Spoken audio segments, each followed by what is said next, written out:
नाना इकडे बघा, नाना जामजाळ हे आपल्या रस्त्याची पाहणी करतायत. हे JCBचे मालक आहेत. ते JCB आणाय चाललेत.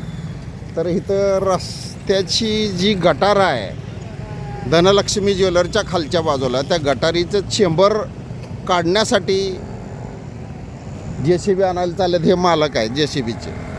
तर त्यांनी मला आत्ता माहिती दिली थोडक्यात. हे नाना जामजाळ, अशा वयोवृद्ध माणसाला जर चौकात त्रास होत असेल तर अतिक्रमण, रस्त्यावरचे ठेले गाडे बिडे हे सगळे बंद झाले पाहिजेत.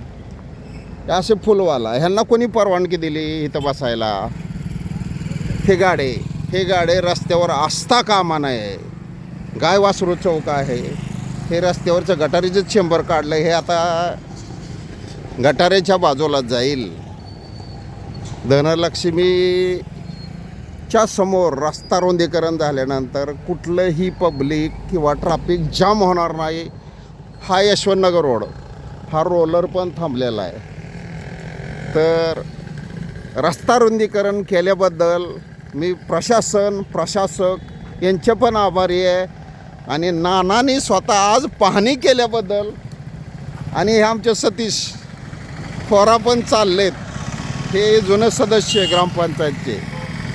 तर नाना तुम्ही पाहणी करताय, ह्याला मला अभिमान आहे. अटल 25 न्यूज, विष्णू कुंभार, अकलूज. आज दिनांक 31/5/2026. रस्ता रुंदीकरण झालं तर सर्वच पब्लिकचं ट्रॅफिक जाम होणार नाही आहे, ह्याची काळजी प्रशासक आणि महाराष्ट्र शासनाने घेतल्याबद्दल धन्यवाद.